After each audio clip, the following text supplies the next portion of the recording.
Latest updates ఎప్పటికప్పుడు పొందడానికి Big TV WhatsApp channel follow అవ్వండి. లింక్ డిస్క్రిప్షన్ లో ఉంది.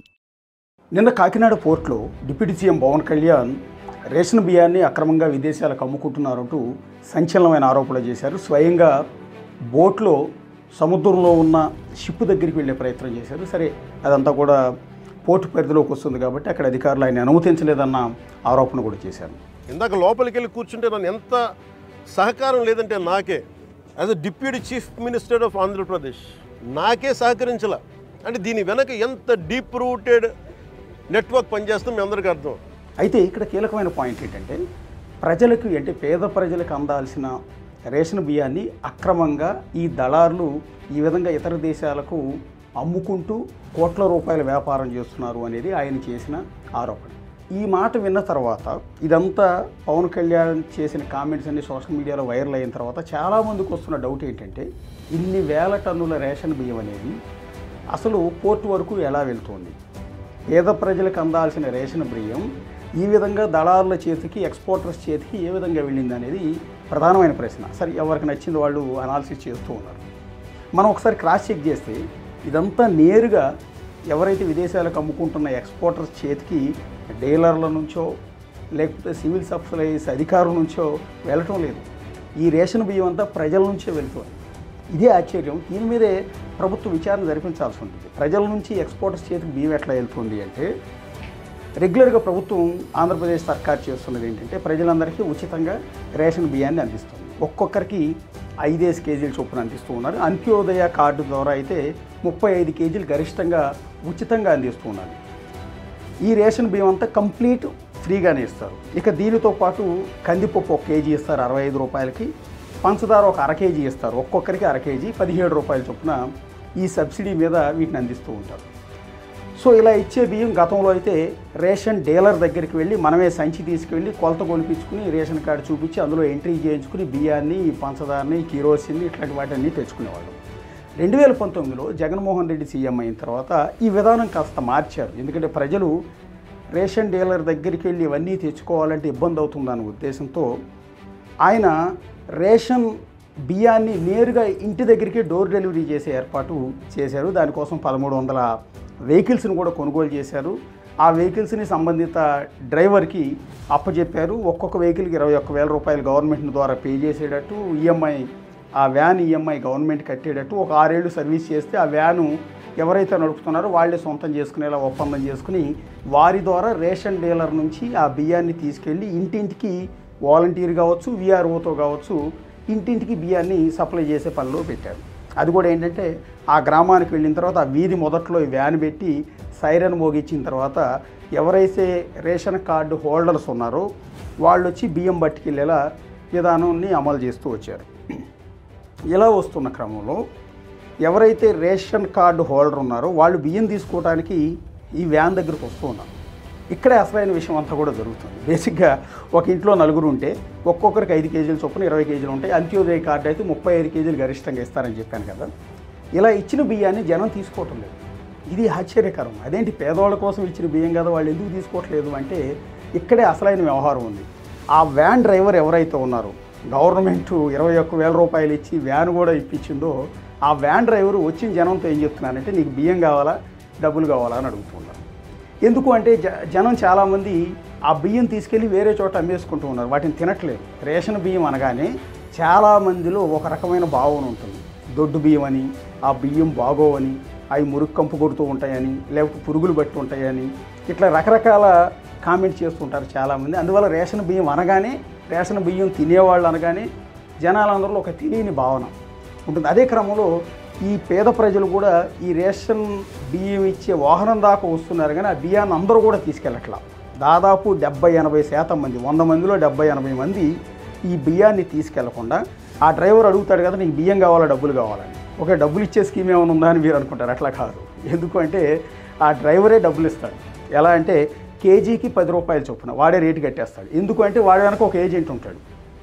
ఆ ఏజెంటు ఎక్స్పోర్టర్ చేతిలో ఉంటాడు. వీళ్ళందరూ కలిసి టైఅప్ అయ్యి ఈ బియ్యానికి వెల కట్టేస్తారు. అందువల్ల ఎలాగో జనం ఈ బియ్యం తీసుకోవడానికి చాలామంది ఇంట్రెస్ట్ చూపించట్లేదు కాబట్టి వాళ్ళు వచ్చి ఎంట్రీ చేస్తారు, తంబు కొడతారు, ఓటీపీ నంబర్ చెప్తారు, అన్నీ చేసి బియ్యం తీసుకున్నట్టుగా అక్కడ రికార్డ్స్లో నోట్ చేస్తారు. కానీ బియ్యం మాత్రం ప్రజలు తీసుకెళ్తారు. దాని బదులు డ్రైవర్ ఇచ్చే డబ్బులు తీసుకెళ్తారు. 35 కేజీలు నీకు బియ్యం వస్తే 35 × 10 రూపాయల చొప్పున 350 రూపాయలు ఆ రేషన్ కార్డు హోల్డర్కి వ్యాన్ డ్రైవరే డబ్బులు ఇచ్చేస్తాడు. మరి వ్యాన్ డ్రైవర్కి డబ్బులు ఎక్కడై? ఇక్కడ మళ్ళీ 2 విధానాలు ఉంటాయి. సంబంధిత డీలర్, వ్యాన్ డ్రైవర్ వీళ్ళిద్దరు కలిసి కుమ్మక్కైతే గేమ్ ఒకలా ఉంటుంది, వేరువేరుగా అయితే ఇంకొకలా ఉంటుంది. ఒకవేళ డీలరు డ్రైవరు ఇద్దరు ఏకమైపోతే వీళ్ళిద్దరూ ఒక అండర్స్టాండింగ్ వచ్చేస్తారు. ఎవరైతే రేషన్ బియ్యాన్ని తీసుకెళ్ళడానికి ఇంట్రెస్ట్ చూపించట్లేదో వాళ్ళందరి చేత తంబు ఇంప్రెషన్ తీసుకొని వాళ్ళు ఓటీపీ కూడా తీసుకుని వాళ్ళు బియ్యం తీసుకున్నట్టుగా క్లెయిమ్ చేసి వాళ్ళకి ఇంత రేటు కట్టేసి డబ్బులు ఇచ్చేస్తారు. కొన్ని చోట్ల 9 రూపాయలు ఇస్తారు, కొన్ని చోట్ల 8 రూపాయలు ఇస్తారు కేజీకి, ఇంకో చోట 10 రూపాయలు ఇస్తారు. జనం కూడా బియ్యం తీసుకెళ్ళకుండా డబ్బులు తీసుకెళ్ళడానికి చాలామంది అలవాటు పడిపోయారు. అందువల్ల డీలర్ ఈ డ్రైవర్కి డబ్బులు ఇస్తాడు.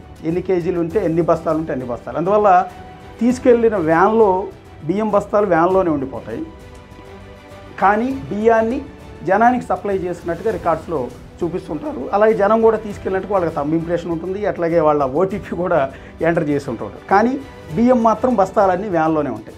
అలా ప్రజలు తీసుకోవడానికి నిరాకరించిన బియ్యం, అంటే బియ్యం బదులు డబ్బులు తీసుకోవల్ల బస్తాల్లోనే మిగిలిపోయిన ఈ బియ్యాన్ని మళ్ళీ యాస్టీజ్గా వెనక్కి డీలర్ దగ్గరికి వచ్చేస్తాయి. ఈ డీలర్ వాటిని వేరే గోడౌన్కి తరలిస్తాడు. అట్లా ప్రతి చోట ఇందాక నేను చెప్పాను కదా, దాదాపు 70-80% మంది, మిగిలిన 30% మంది మాత్రమే ఈ బియ్యాన్ని తీసుకెళ్ళి తింటూ ఉన్నారు, లేదా తీసుకెళ్ళి వేరే వాళ్ళకి అమ్ముకుంటూ ఉన్నారు. రేషన్ డీలర్ దగ్గర లేకపోతే వ్యాన్ డ్రైవర్ దగ్గర అమ్ముకోకుండా బయటికి తీసుకెళ్ళి అమ్ముకుంటున్నారు. తినేవాళ్ళ సంఖ్య చాలా తక్కువ ఉంది. ఎందుకు తినట్లేదు అంటే దానికి వేరు వేరు కారణాలు ఉంటాయి. దాని ప్రజలను మనకి కించపరచక్కర్లా, తక్కువ చేయక్కర్లా, వాళ్ళకి నచ్చట్లేదు చాలామంది. కానీ రేషన్ బియ్యం కావాలంటున్నారు, తీసుకుంటున్నారు. ఇలా రేషన్ డీలర్ దగ్గరికి రిటర్న్ వెళ్ళిపోయిన బియ్యం ఎవరైతే ఏజెంటు లేదా బ్రోకర్ ఉంటాడు, ఆ బ్రోకర్తో టైఅప్ అవుతాడు.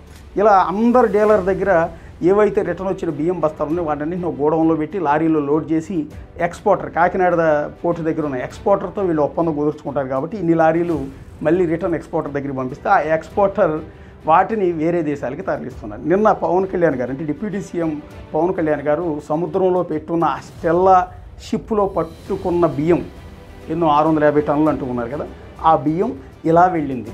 అంటే నేరుగా డీలర్ నుంచో, నేరుగా సివిల్ సప్లైస్ అధికారుల నుంచో, వ్యాన్ డ్రైవర్ నుంచో వెళ్ళలేదు. అవి ప్రజలు తిరస్కరిస్తే, ప్రజలు వద్దు మాకు డబ్బులే కావాలని తీసుకుంటే వాటికి వెలగట్టి ఆ బియ్యాన్ని రిటర్న్ తీసుకెళ్ళి ఈ విధంగా ఏజెంట్ ద్వారా, అంటే డీలర్ ద్వారా ఏజెంట్ ద్వారా ఈ విధంగా ఎక్స్పోర్టర్ దగ్గరికి వెళ్తూ ఉన్నాయి. అవి షిప్లో వేరే దేశాలకి తరలిస్తూ ఉన్నారు. పవన్ కళ్యాణ్ గారు ఒక లెక్క చెప్పారు, ఒక్కొక్క కేజీ బియ్యం జనానికి సప్లై చేయడానికి 43 రూపాయలు 50 పైసలు అవుతుంది. ఎస్, ఖచ్చితంగా.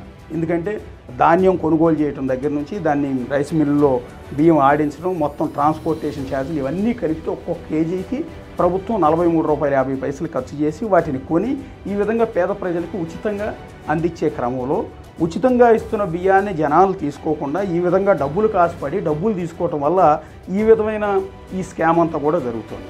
సో ఇక్కడ మళ్ళీ చెప్తున్నాను, ఇందులో నేరుగా రేషన్ బియ్యం యాజిటీస్గా డీలర్ నుంచి ఏజెంట్ల దగ్గరికి వెళ్ళట్లేదు. ఇంతమంది చేతులు మారి ఆ బియ్యం మళ్ళీ ఎక్స్పోర్టర్ దగ్గరికి వెళ్తోంది. సో ఇది దీన్ని కంట్రోల్ చేయాలి. ఎందుకు ప్రజలు తీసుకోవటం లేదు, ఎందుకు డబ్బులు మాత్రమే తీసుకుంటూ ఉన్నారు? ఒకవేళ డబ్బులు మాత్రమే తీసుకుంటే ఇలా ఈ స్కామ్ జరగకుండా ఉండేంటే డిప్యూటీ సీఎం పవన్ కళ్యాణ్ గారు కావచ్చు, సివిల్ సప్లైస్ మినిస్టర్ ఆదిల మనోహర్ గారు కావచ్చు, ఆలోచించాల్సింది ఏంటంటే ప్రజల అభిప్రాయం సేకరించి నిజంగా మీకు బియ్యం నచ్చట్లేదా, దొడ్డు బియ్యం కాబట్టి మీరు తీసుకోవటం లేదా, ఫోర్టిఫైడ్ బియ్యం కలిపి మరీ ఇస్తున్నాం కదా మేము, అయినా కూడా మీరు ఎందుకు నిరాకరిస్తున్నారు? ఇది పబ్లిక్ సర్వే లాంటిది చేసి ఒకవేళ ప్రజలు కనుక దాని మీద నిరాకరణగా ఉంటే, ఇంట్రెస్ట్ లేకపోతే నేరుగా వాళ్ళ అకౌంట్లో డబ్బులే ఇచ్చేస్తే అసలు ప్రాబ్లమే ఉండదు.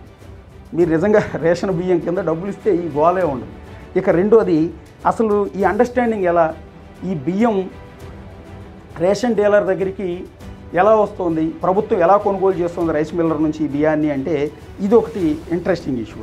రైతు నుంచి నేరుగా ధాన్యాన్ని ప్రభుత్వమే ప్రొక్యూర్ చేస్తుంది. ఈ క్రాపు లేకపోతే ఆర్బీకే సెంటర్లు ఇట్లా వేరు విధానాల ద్వారా రైతు పండించిన ధాన్యాన్ని ప్రభుత్వమే కొనుగోలు చేసి దాన్ని రైస్ మిల్లర్కి సప్లై చేస్తుంది. రైస్ మిల్లర్కి సప్లై చేసిన తర్వాత రైస్ మిల్లర్ ఆ ధాన్యం మొత్తం పట్టి బియ్యం కింద మార్చిన తర్వాత 67% ప్రభుత్వానికి బియ్యం రూపాయలు ఇవ్వాల్సి ఉంటుంది. అంటే 100 కేజీల ధాన్యం ఇస్తే 67 కేజీల బియ్యాన్ని విత్ నూకలతో కలిపి ప్రభుత్వానికి సప్లై చేయాల్సి ఉంటుంది. ఇలా బియ్యం కింద మార్చినందుకు ఇంత అమౌంట్ అని గవర్నమెంట్ రైస్ మిల్లర్కి పే చేస్తుంది.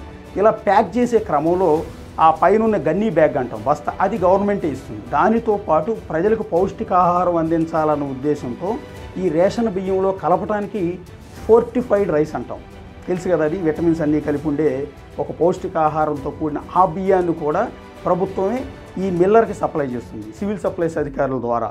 ఇలా వచ్చిన బియ్యాన్ని కూడా ఈ బస్తాలో కలపాల్సిన బాధ్యత రైస్ మిల్లర్దే. అలా కలిపిన బియ్యం రేషన్ డీలర్ దగ్గరికి వచ్చి రేషన్ డీలర్ ద్వారా వ్యాన్ డ్రైవర్ దగ్గరికి వెళ్ళి వ్యాన్ డ్రైవర్ ద్వారా వాలంటీర్ విఆర్ఓ ద్వారా ప్రజల దగ్గరికి వెళ్తుంది. అయితే చాలామంది ప్రజలకు అవగాహన లేక అలా రేషన్ బియ్యంలో కలిసి వచ్చిన ఆ ఫోర్టిఫైడ్ రైస్ అనేదాన్ని ప్లాస్టిక్ రైస్ అనుకుని భ్రమపడి పొరపడి వాటిని తినటం మానేశారు. అట్లాగే మీడియాలో కూడా అవగాహన లేక చాలామంది దాన్ని ప్లాస్టిక్ రైస్ కింద రకరకాల కథనాలు ప్రసారం చేయడంతో జనాల్లో ఒక భయం వచ్చేసింది. రేషన్ బియ్యంలో ప్లాస్టిక్ రైస్ కలిపేస్తున్నారంట, సో వీటిని తింటే హెల్త్ పాడైపోతుందేనో అపోహపడి ఈ బియ్యం తింటం మానేశారు. నిజానికి అది ప్లాస్టిక్ బియ్యం కాదు, ఫోర్టిఫైడ్ రైస్. ఇది ఫోర్టిఫైడ్ రైసు, ఇది సమృద్ధి కలిగిన ఆహారం అని అన్న విషయాన్ని ప్రజలకు చెప్పే విషయంలో ప్రభుత్వాలు ఫెయిల్ అవుతున్నాయి. కాబట్టి ఫోర్టిఫైడ్ రైస్ ఏంటంటే జనాలకు ఈరోజు కూడా తెలియక ఈ ప్లాస్టిక్ రైస్ అని భ్రమపడి రేషన్ బియ్యాన్ని తీసుకోవడానికి నిరాకరిస్తూ ఉన్నారు. అందుకని ఇందాక నేను చెప్పాను, రేషన్ బియ్యం ప్రజలు ఎందుకు తినటం లేదు, ఉచితంగా ఇచ్చే బియ్యాన్ని అనడానికి ఇదొక కారణంగా కనిపిస్తుంది.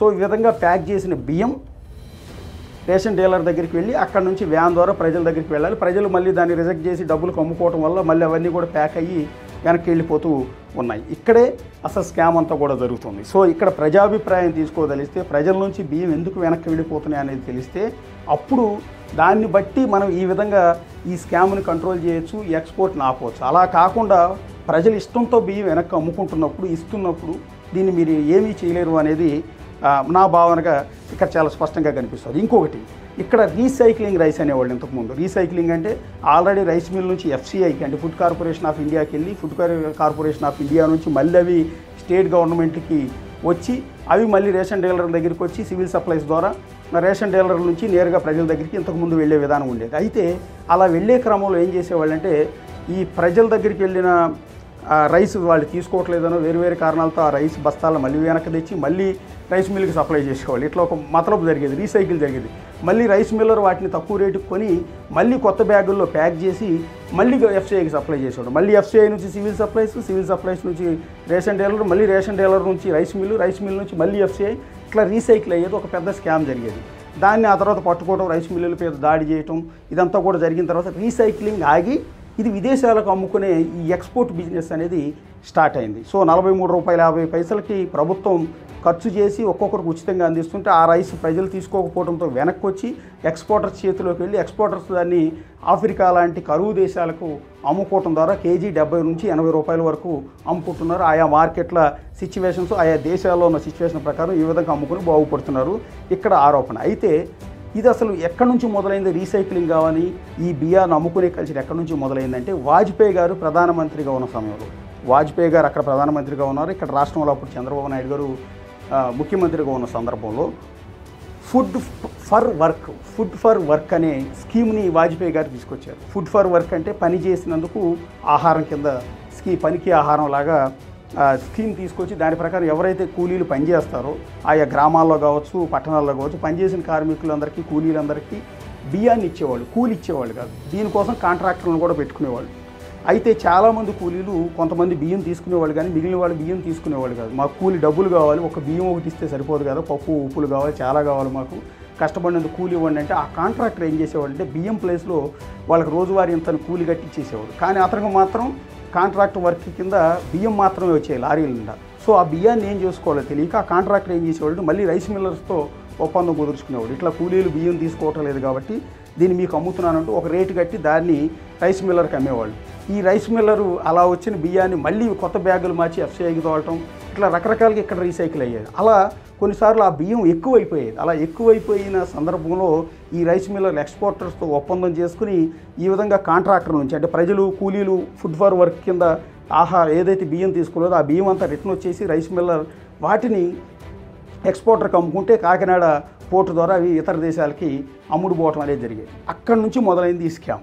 వాజ్పేయి గారు ప్రధానమంత్రిగా ఉన్నప్పుడు ఏదైతే ఒక మంచి పర్పస్తో ఫుడ్ ఫర్ వర్క్ పనికి ఆహార పథకం పెట్టారో అప్పటి నుంచి ఇది మొదలైంది. ఏజెంట్లు, ఈ బ్రోకర్లు, ఎక్స్పోర్టర్లు తయారు. అది అలా మార్పులు చెంది అది అట్లా కూడా రూపాంతరాలు చెంది చివరికి ఇదిగో ఈ రూపంలో ఇక్కడ తేలింది. ఇప్పుడు ఇన్నాళ్ళ తర్వాత అయినా దీనికి బ్రేక్ పడుతుందా లేదా అన్నది చూడాల్సి ఉంటుంది. సో ఇవాళ పవన్ కళ్యాణ్ గారు పట్టుకున్న బియ్యంలో పూర్తిగా రేషన్ బియ్యం అని తేల్చారు. పీడిఎస్ బియ్యమే ఈ విధంగా బ్రోకర్ల ద్వారా పోర్ట్లోకి వచ్చింది అని. పోర్ట్లోకి ఎలా వెళ్ళింది అనేది ఇక్కడ వెరీ ఇంపార్టెంట్. ఇందాక నేను చెప్పిన ప్రాసెస్ ప్రకారం ఇన్ని కేజీల ఇన్ని వేల టన్నుల రైస్ అనేది ఆ పోర్ట్లోకి వెళ్తుంది. అక్కడ నుంచి వేరే దేశాలకి ఎక్స్పోర్టర్స్ ద్వారా ఇదంతా కూడా తరలి వెళ్తూ ఈ కుంభకోణం అంతా కూడా జరుగుతుంది. సో దీని మీద ప్రభుత్వం విచారణ జరిపించాల్సి ఉంటుంది. అసలు ఎందుకు ఇంత రైస్ పేద ప్రజల నుంచి మళ్ళీ వెనక్కి వస్తుంది, ఎందుకు రేషన్ డీలర్ల నుంచి ఎక్స్పోర్టర్ల దగ్గరికి ఏజెంట్ల ద్వారా వెళ్తోంది, ఎందుకు విదేశాలకు తరలి వెళ్ళిపోతుంది అన్న దాని మీద కనుక ప్రజాభిప్రాయం తీసుకోగలిగితే అసలు స్కామ్ అంతా కూడా బయటపడుతుంది. For more videos like this, subscribe Big TV channel.